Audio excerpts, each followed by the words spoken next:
നമസ്കാരം. പാലക്കാട്ടും ചേലക്കരയിലും വയനാട്ടിലും ഉണ്ടായിരിക്കുന്നത് 100% രാഷ്ട്രീയ വിജയമാണ്. അതിനൊപ്പം ഈ ഫലങ്ങൾ ചില സുവ്യക്തമായ രാഷ്ട്രീയ പ്രഖ്യാപനങ്ങൾ കൂടിയാണ്.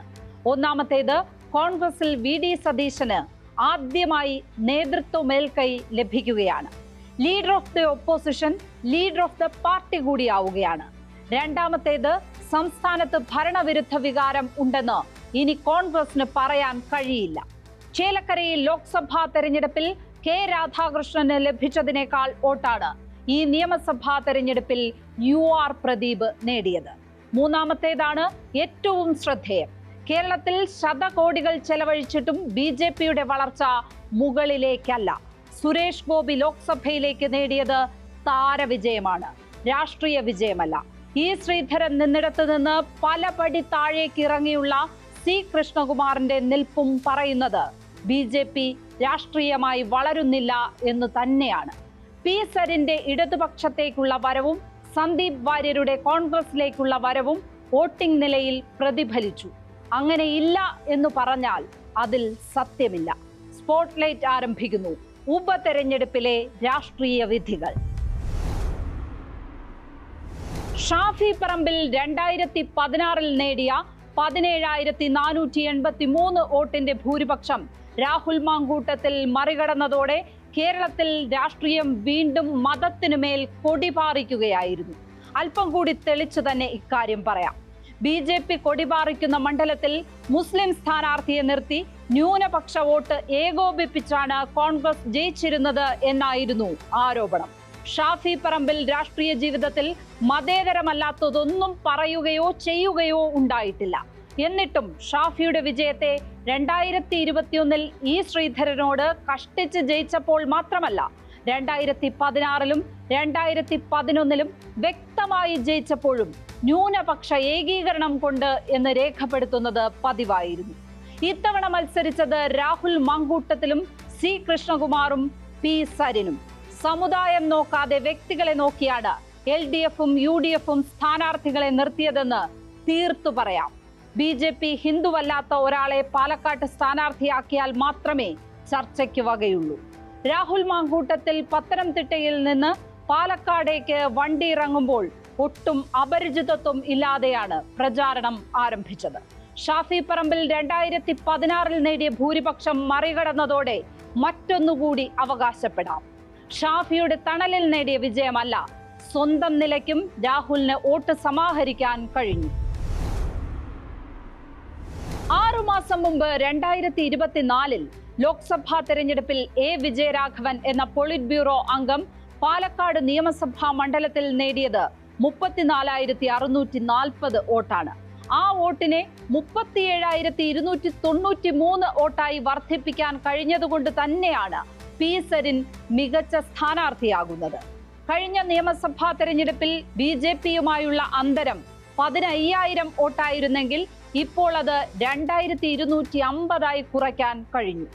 CPIMന് വലിയ മേൽക്കൈ ഉണ്ടായിരുന്ന കണ്ണാടി പഞ്ചായത്തിൽ പോൾ ചെയ്യപ്പെടാതെ പോയ 7% വോട്ടുണ്ടായിരുന്നെങ്കിൽ സരിൻ 2ാം സ്ഥാനത്തും എത്തുമായിരുന്നു. കണ്ണാടി പഞ്ചായത്തിൽ എങ്ങനെ 7% പോളിംഗ് കുറഞ്ഞു എന്ന് പരിശോധിക്കേണ്ടത് CPIM ആണ്, തെരഞ്ഞെടുപ്പ് കമ്മീഷൻ അല്ല. 2021 CP പ്രമോദ് നേടിയതിനേക്കാൾ 1000 വോട്ട് കൂടുതൽ നേടാൻ കഴിഞ്ഞു എന്നത് LDFിനെ ആശ്വസിപ്പിക്കും. 2016 ശോഭ സുരേന്ദ്രൻ നേടിയ 40,076 വോട്ട് പോലും 8 വർഷത്തിന് ശേഷം തികയ്ക്കാൻ കഴിഞ്ഞില്ല എന്നതാണ് BJP നേരിട്ട ഏറ്റവും വലിയ തിരിച്ചടി. BJP ജയിച്ച് കയറും എന്ന് പറഞ്ഞ മണ്ഡലത്തിൽ C. കൃഷ്ണകുമാറിന് 6 മാസം മുമ്പ് ലോക്സഭയിലേക്ക് നേടിയതിനേക്കാൾ 5000 വോട്ട് കുറയുകയും ചെയ്തു.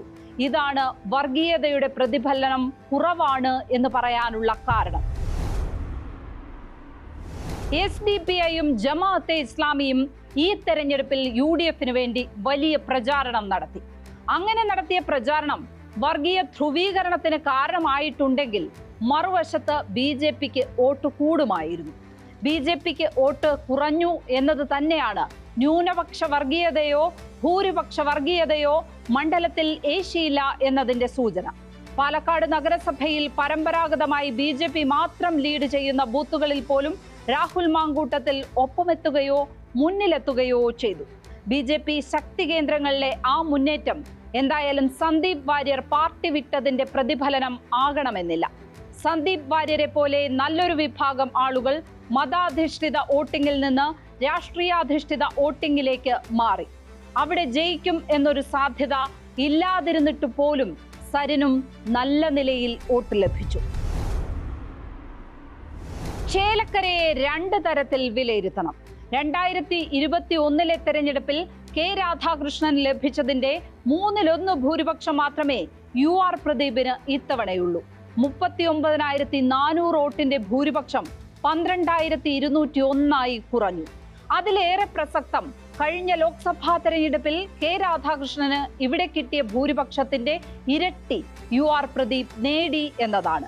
മാത്രമല്ല 6 മാസം മുമ്പ് ലഭിച്ചതിനേക്കാൾ 3000 വോട്ട് രമ്യ ഹരിദാസിന് കുറയുകയും ചെയ്തു. ഇടതുകോട്ട സംരക്ഷിച്ചു എന്നതിനേക്കാൾ UR പ്രദീപ് എന്ന സൗമ്യനായ സ്ഥാനാർത്ഥിയെ ജനത ഉൾക്കൊണ്ടു എന്നതാണ് ഈ ഫലം നൽകുന്ന സന്ദേശം. 2016 പ്രദീപിന് ലഭിച്ചതിനേക്കാൾ വോട്ട് ഇത്തവണയും കിട്ടി. ഷാഫി പറമ്പിലിനെ വടകരയ്ക്ക് മാറ്റിയത് പാലക്കാട് ഫലത്തിലൂടെ സാധൂകരിച്ചതുപോലെ കെ രാധാകൃഷ്ണനെ ആലത്തൂരിലേക്ക് മാറ്റിയത് ചേലക്കര ഫലത്തിലൂടെയും സാധൂകരിക്കുകയാണ്. കെ രാധാകൃഷ്ണനെ ആലത്തൂരിൽ മത്സരിപ്പിച്ചിരുന്നില്ലെങ്കിൽ സമ്പൂർണമായി തോൽക്കുമായിരുന്ന ഇടതുമുന്നണിക്ക് ചേലക്കരയിലെ വിജയം ഒരു തരത്തിൽ ഇരട്ടി മധുരവുമാണ്. ഇനി ഇന്ത്യൻ രാഷ്ട്രീയത്തിലെ പ്രതിപക്ഷ പോർമുന നയിക്കുന്നത് മുൻ വയനാട് MP-യും സിറ്റിംഗ് MP-യും ആയിരിക്കും. 2029 ലോക്സഭാ തെരഞ്ഞെടുപ്പിൽ പ്രിയങ്ക ഗാന്ധി വയനാട്ടിലേക്ക് വരുന്നത് പ്രതിപക്ഷ മുന്നണിയുടെ നേതൃസ്ഥാനം ഏറ്റെടുത്താകാനും സാധ്യതയുണ്ട്. അങ്ങനെ ഒരു സാധ്യതയെക്കുറിച്ച് പറയുമ്പോൾ മഹാരാഷ്ട്ര നൽകുന്ന തിരിച്ചടി വളരെ വലുതാണ് എന്നും പറയാതെ വയ്യ. ഇന്ത്യ മുന്നണി അവിടെ ചിത്രത്തിൽ പോലുമില്ല.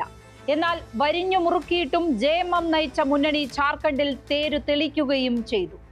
വീണ്ടും കേരളത്തിലേക്ക് വന്നാൽ ഇത് VD സതീശൻ നേതൃത്വം ഉറപ്പിച്ച തെരഞ്ഞെടുപ്പാണ്. ഉമ്മൻചാണ്ടിയുടെ നിഴലിൽ നിൽക്കേണ്ടി വന്ന രമേശ് ചെന്നിത്തലയായിരുന്നു കഴിഞ്ഞ സഭാകാലത്തെ പ്രതിപക്ഷ നേതാവ്. ഇതുവരെ K സുധാകരനൊപ്പമോ പലപ്പോഴും ഒരുപടി താഴെയോ ആയിരുന്ന VD സതീശൻ ഇനി സ്റ്റിയറിംഗ് ഏറ്റെടുക്കുകയാണ്. ഷാഫിയെ മാറ്റിയതിനും രാഹുലിനെ മത്സരിപ്പിച്ചതിനും ഉത്തരവാദിത്വം സ്വന്തം നിലയ്ക്കേറ്റെടുത്ത സതീശന് തൽക്കാലം എതിരാളികളില്ല. അതുപോലെ 2.5 വർഷത്തിനിടെ മുഖ്യമന്ത്രി പിണറായി വിജയൻ വ്യക്തിപരമായ ആക്രമണം നേരിടാതെ കടന്നുപോയ 45 ദിവസം കൂടിയാണ് ഈ തെരഞ്ഞെടുപ്പ് കാലത്ത് കണ്ടത്. ചേലക്കരയിലെ വിജയവും പാലക്കാട് കൂടിയ വോട്ടും LDFന് നൽകുന്ന ആശ്വാസം ചില്ലറയല്ല. ആരും അട്ടിമറിക്കുകയോ പിടിച്ചടക്കുകയോ ചെയ്യാത്ത ഈ തെരഞ്ഞെടുപ്പിൽ പ്രചാരണത്തിൽ വർഗീയത വിഷയമായി എന്നാലും വിധി രാഷ്ട്രീയമായിരുന്നു. അതിൽ കേരളം സന്തോഷിക്കണം എന്ന് മാത്രം പറഞ്ഞ് ഇന്നത്തെ സ്പോട്ട്ലൈറ്റ് പൂർണ്ണമാകുന്നു. നാളെ മറ്റൊരു വിഷയവുമായി. നമസ്കാരം.